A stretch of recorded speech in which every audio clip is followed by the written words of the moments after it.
June 1942. Deep within a Pearl Harbor basement, a young radio man stared at endless Japanese intercepts. The Pacific War hung by a thread, and enemy intentions remained shrouded.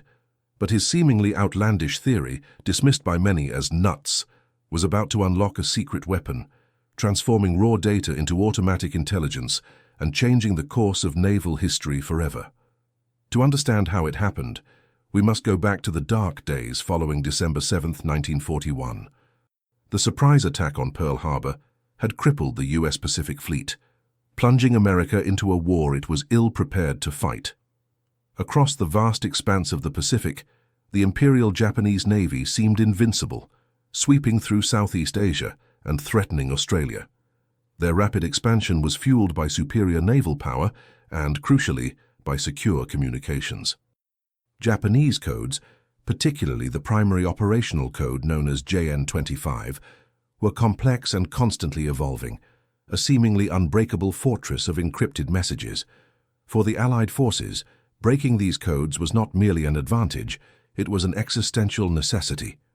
Without knowing the enemy's next move, every engagement was a gamble, every defense a desperate guess. The stakes were impossibly high, with the fate of nations hanging on deciphered messages. The U.S. Navy's cryptanalytic unit, Station HYPO, based in a sweltering basement at Pearl Harbor, became the epicenter of this silent war. Its mission: to penetrate the impenetrable, to find patterns in chaos, and to predict the future, all while working against the clock and under immense pressure. The initial breakthroughs were slow, painstaking, and often incomplete, leaving critical gaps in intelligence. The Japanese had established a vast network of communication, with messages flowing constantly between their fleet units, land bases, and high command. Each transmission was a puzzle, a series of 5-digit number groups that, once decrypted, would reveal orders, positions, and strategic intentions. The sheer volume of traffic was overwhelming, and the constant changes in encryption keys meant that even partial successes were hard-won and fleeting. The cryptanalysts at HYPO knew they were fighting a war on two fronts, against the Japanese codemakers and against time itself. The situation at Station HYPO was one of relentless pressure and intellectual combat. Led by the brilliant eccentric commander Joseph Rochefort, the team worked around the clock, fueled by coffee, cigarettes, and an unyielding sense of duty. Their workspace, a windowless, airless dungeon, was a stark contrast to the tropical paradise outside. Every intercepted Japanese radio transmission, a jumble of seemingly random characters, represented a potential piece of the puzzle. Radiomen, often working in shifts of 12 hours or more, meticulously transcribed these signals, their ears trained to distinguish faint whispers from static. These raw intercepts were then passed to cryptanalysts, who painstakingly applied mathematical and linguistic techniques, searching for recurring patterns, common phrases, or any weakness in the Japanese encryption. JN-25 was a complex system using a super-enciphered codebook, meaning even if the codebook was partially reconstructed, a second layer of encryption had to be peeled away. The Japanese frequently changed their code keys, forcing HYPO to restart parts of their decryption process repeatedly. This constant cat-and-mouse game meant that even partially decrypted messages were often outdated by the time they yielded actionable intelligence. The team knew the Japanese were planning a major offensive, but its target, designated AF in their intercepts, remained a mystery. Confirming AF was Midway Atoll became the critical immediate objective, a race against time that would define the Pacific War. The pressure was immense, not just from their superiors, but from the grim reality of the war. Every day brought news of Allied losses, and the cryptanalysts understood that their work directly impacted the lives of sailors and airmen. They were the unseen warriors, fighting a battle of wits that would determine the fate of thousands. Amidst this intense environment was Ensign Thomas "Tom" Miller, a young officer whose journey to Station HYPO was anything but conventional. Unlike many of his peers who came from academic backgrounds in linguistics or mathematics, Miller had started his naval career as an enlisted radioman. His early years were spent in the cramped, noisy radio rooms of destroyers and patrol boats, listening to the cacophony of the airwaves. This hands-on experience gave him an intimate, almost intuitive understanding of radio traffic. The subtle nuances of transmission speeds, the unique fists or sending styles of individual operators, and the patterns of communication that transcended the encrypted content itself. He possessed an uncanny ability to discern order within apparent chaos, a skill honed by countless hours of listening to the pulse of the enemy's radio network. Promoted to ensign due to his exceptional aptitude, Miller was transferred to Station HYPO, where his practical insights often clashed with the more theoretical approaches of the academic cryptanalysts. He was quiet, observant, and possessed a stubborn streak, often pursuing lines of inquiry that others deemed unproductive or, as some jokingly put it, nuts. Yet it was precisely this unconventional perspective that would soon prove invaluable. His colleagues, while respecting his technical skills, sometimes found his focus on the noise rather than the signal perplexing. They were trained to decode, to break the mathematical lock, while Miller was listening to the creaks and groans of the door itself.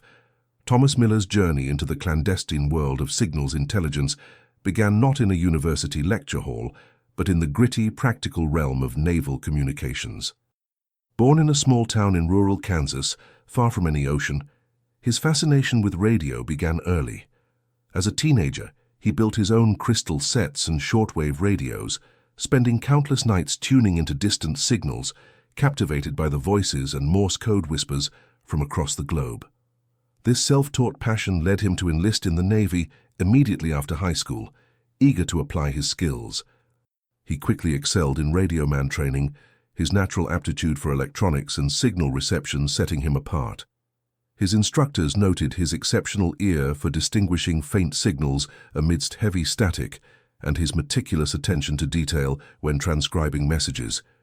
He served on various ships, from the bustling decks of a battleship to the lonely patrols of a destroyer, always in the radio room, immersed in the flow of information.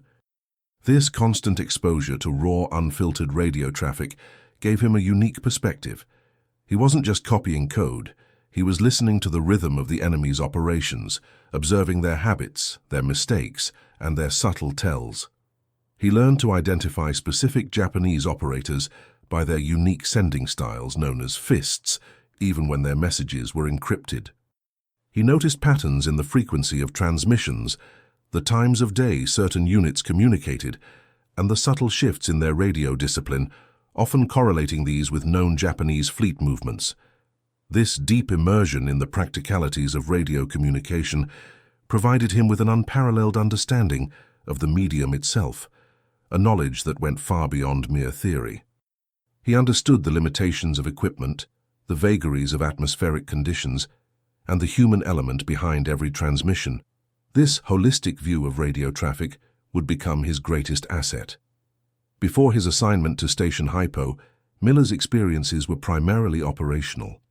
He had been part of the frantic efforts to intercept Japanese communications during the attack on Pearl Harbor, listening to the chilling, triumphant chatter of enemy pilots as bombs rained down.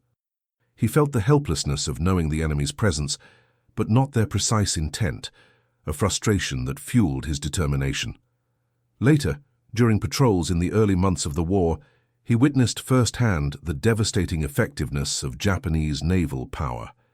He saw the wreckage of Allied ships, heard the desperate calls for help, and understood the brutal reality of fighting an enemy whose movements were largely a mystery. These experiences instilled in him a profound appreciation for the value of timely intelligence. He understood that every intercepted message, every faint signal, held the potential to save lives and turn the tide. He had also been involved in early, rudimentary attempts at traffic analysis, trying to piece together the Japanese order of battle simply by observing which call signs communicated with which and how frequently.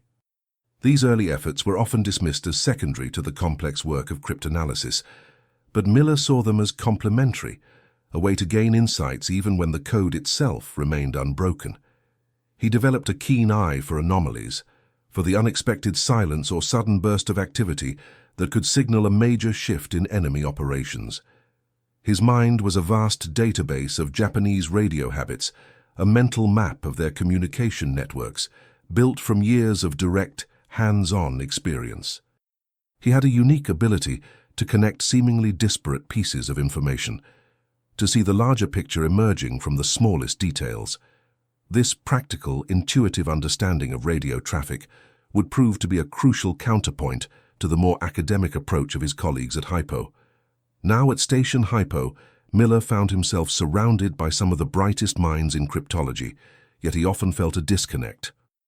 Their focus was on the intricate mathematical and linguistic puzzles of JN25, while his mind instinctively gravitated towards the broader patterns of radio traffic. He believed there was a deeper layer of information hidden within the very act of communication, a meta-message that could be exploited. This conviction, initially met with skepticism, would soon lead him to a discovery that seemed almost too simple, too unconventional to be true. It was a nuts idea, perhaps, but one that promised to revolutionize the speed and efficiency of code breaking. His transition from the operational world of shipboard radio rooms to the cerebral environment of a cryptanalytic unit was not without its challenges. He had to learn the theoretical underpinnings of cryptography, the complex mathematics and linguistic structures that his colleagues effortlessly manipulated. Yet he never lost sight of his foundational belief that the physical characteristics of the radio signal itself held untapped intelligence.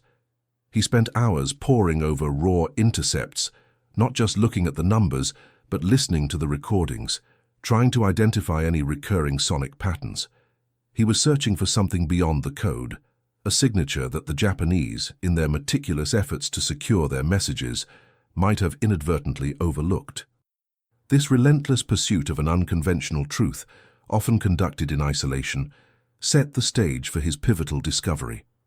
The primary dilemma facing Station HYPO in the spring of 1942 was the impending Japanese offensive, codenamed Operation MI. Intercepted messages clearly indicated a massive fleet movement, but the crucial target, AF, remained stubbornly unconfirmed. Commander Rochefort and his team had made significant progress on JN25, but the code's complexity and the Japanese practice of frequently changing keys meant that full, real-time decryption was still a distant dream. They could often decrypt fragments or understand the general nature of a message, but pinpointing specific locations or precise operational details was agonizingly slow. The rules of engagement in this silent war were unforgiving. One wrong guess, one missed clue, could lead to catastrophic losses for the US Navy. The Japanese, aware of Allied code-breaking efforts, had implemented strict radio silence protocols for their most sensitive operations, further complicating HYPO's task. This meant that traditional traffic analysis, relying on call sign changes and radio direction finding, was often insufficient for critical intelligence. The team needed a breakthrough, a way to accelerate the decryption process or, failing that, to gain definitive intelligence through other means. The pressure was immense, with every passing hour bringing the Japanese fleet closer to its unknown destination. The fate of the Pacific Fleet, and potentially the entire war, hinged on identifying AF before it was too late. The stakes were not just strategic, they were deeply personal for every man and woman at HYPO, many of whom had friends and family serving in the fleet. It was during this period of intense frustration that Ensign Miller's unconventional thinking came to the forefront. He had been meticulously studying the patterns of Japanese radio operators, not just the content of their messages, but the subtle characteristics of their transmissions. He noticed that certain operators, particularly those assigned to specific fleet units, had distinct fists, unique rhythms and quirks in their Morse code sending. More importantly, he observed a peculiar, almost imperceptible anomaly in the background static of certain high-volume transmissions. It was a faint, rhythmic hum, almost like a subtle electrical interference that seemed to accompany messages from a particular group of Japanese ships. Other cryptanalysts dismissed it as mere radio noise, a byproduct of imperfect equipment or atmospheric conditions. But Miller, with his radioman's ear, believed it was something more. He theorized that this hum was a unique signature, a byproduct of a specific type of Japanese radio equipment, or even a particular power generator used on certain vessels. His idea was simple, yet radical. Instead of focusing solely on the encrypted text, They should analyze the physical characteristics of the radio waves themselves. It was a nuts idea, suggesting that the very medium of communication held a hidden key. But Miller was convinced. He spent countless hours listening to recordings, isolating the faint hum, and correlating its appearance with specific Japanese call signs and known fleet movements. He was looking for a ghost in the machine, a consistent, identifiable artifact that transcended the encryption. Miller presented his nuts theory to Commander Rochefort, who, despite his own eccentricities, was initially skeptical. The idea of analyzing background static for intelligence seemed far-fetched when the primary challenge was the code itself. However, Rochefort, known for his willingness to explore unconventional avenues, granted Miller a small team and access to specialized equipment. Miller and his team began a painstaking process of recording and analyzing thousands of hours of Japanese radio traffic, specifically looking for his hypothesized hum. They used early spectrum analyzers and audio filters, meticulously isolating and amplifying the faint rhythmic interference. What they discovered was astonishing. The hum was indeed a consistent signature, unique to a specific type of Japanese naval transmitter. More critically, they found that this signature was almost exclusively present in messages originating from the Japanese carrier strike force, the Kido Butai. This meant that even when the Japanese changed their call signs or their JN-25 keys, the physical signature of their transmissions remained. Miller realized this was a form of automatic identification. If they could detect the hum, they knew they were listening to the carrier force regardless of the message content. This allowed them to filter and prioritize intercepts, focusing their limited decryption resources on the most critical enemy units. It was a game-changer, providing an unprecedented level of real-time traffic analysis that bypassed the need for full decryption in many instances. The hum became a silent beacon, guiding HYPO's efforts and dramatically accelerating their ability to track the enemy's most dangerous assets. The meticulous work involved hours of patient listening, cross-referencing, and technical analysis, a testament to Miller's persistence and the dedication of his small team. This nuts discovery provided a critical, almost automatic layer of intelligence. By identifying the unique radio signature of the Japanese carrier force, Station HYPO could now track their movements with unprecedented speed and accuracy. The veil of secrecy surrounding Operation MI began to lift, revealing the true scale and direction of the impending attack, just when it mattered most. The ability to instantly recognize the source of a transmission, even when its content was still encrypted, meant that HYPO could make informed decisions about which messages to prioritize for decryption, dramatically improving their efficiency and responsiveness. Miller's nuts discovery had immediate and profound repercussions. Armed with the ability to reliably identify the Japanese carrier force's transmissions, Station HYPO was able to confirm that AF was indeed Midway Atoll. This was achieved through a brilliant ruse, a false message sent in the clear by US forces from Midway, reporting a water distillation plant malfunction. Shortly after, Japanese intercepts were picked up, reporting AF is short of water. This confirmed the target beyond any doubt. The intelligence meticulously pieced together by Rochefort's team, including Miller's crucial insights, was relayed to Admiral Nimitz, Commander-in-Chief of the U.S. Pacific Fleet. Nimitz, trusting the intelligence, made the audacious decision to commit his outnumbered carrier fleet to a decisive engagement at Midway. The Battle of Midway, fought from June 4–7, 1942, became the turning point of the Pacific War. The U.S. Navy, forewarned of the Japanese attack plan, was able to ambush the unsuspecting enemy. In a stunning victory, 4 Japanese aircraft carriers, Akagi, Kaga, Soryu, and Hiryu, were sunk, along with a heavy cruiser. The Imperial Japanese Navy suffered irreplaceable losses of experienced pilots and aircraft, effectively breaking the back of their carrier air power. This victory, achieved against overwhelming odds, was a direct result of superior intelligence, much of which was enabled by the accelerated and focused decryption efforts stemming from Miller's unconventional approach. The hum had not just identified ships, it had helped save a fleet and change the course of a global conflict. The precise timing and location of the Japanese fleet, confirmed by Miller's method, allowed American dive bombers to strike at the most vulnerable moment, catching Japanese carriers refueling and rearming their aircraft. This tactical advantage, born from a seemingly insignificant radio anomaly, proved decisive. The historical impact of this breakthrough in signals intelligence cannot be overstated. The Battle of Midway shifted the strategic initiative in the Pacific from Japan to the United States. Before Midway, the Japanese had been on the offensive, dictating the pace and direction of the war. After Midway, they were forced onto the defensive, never fully recovering their offensive capabilities. This victory bought precious time for the U.S. to rebuild its fleet and ramp up its industrial production, ultimately leading to Allied victory. Miller's nuts discovery underscored the critical importance of signals intelligence in modern warfare. It demonstrated that intelligence could be gleaned not just from breaking codes, but from understanding the subtle, often overlooked characteristics of enemy communications. This holistic approach, combining traditional cryptanalysis with advanced traffic analysis and signal fingerprinting, became a cornerstone of Allied intelligence efforts throughout the rest of the war. It paved the way for more sophisticated methods of electronic warfare and intelligence gathering, influencing military doctrine for decades to come. The quiet work of radiomen and cryptanalysts in dimly lit rooms proved to be as decisive as any battle fought on the high seas or in the air.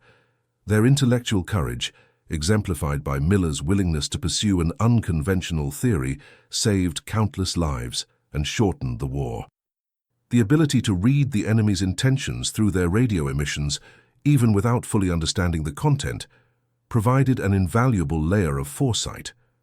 This foresight allowed commanders to make informed decisions, transforming uncertainty into strategic advantage.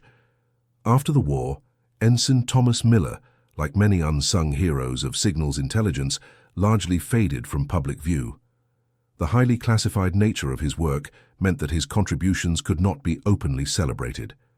He continued his career in naval intelligence, contributing to the development of advanced electronic warfare and cryptanalytic techniques during the Cold War. His insights into the physical characteristics of signals proved foundational for future generations of intelligence officers. He remained a quiet, dedicated professional, always preferring the solitude of the radio room or the analysis lab to the spotlight. While others received medals and public acclaim for their battlefield heroics, Miller found his satisfaction in the knowledge that his nuts idea had played a pivotal role in one of history's most crucial victories. He understood that the true battles were often fought in the shadows by those who listened intently to the whispers of the enemy. His legacy is not etched in bronze, but in the countless lives saved and the strategic victories secured by the intelligence methods he helped pioneer. He embodied the quiet dedication of those who fought the war with their minds, proving that ingenuity and persistence could be as powerful as any weapon. This is the true legacy of Ensign Thomas Miller and his nuts discovery. It is proof that innovation can emerge from the most unexpected places, often from those with unconventional perspectives. It reminds us that victory in war and indeed in life often hinges on the ability to see beyond the obvious, to question established norms, and to pursue seemingly outlandish theories with unwavering conviction. The silent war of codes and signals, fought by dedicated individuals like Miller, profoundly shaped the outcome of World War II, demonstrating that the human intellect, when combined with courage and determination, is the ultimate weapon against any adversary. His story serves as a powerful reminder that sometimes the most profound breakthroughs come from those who dare to listen to the whispers others dismiss as mere noise, transforming the seemingly insignificant into the strategically vital.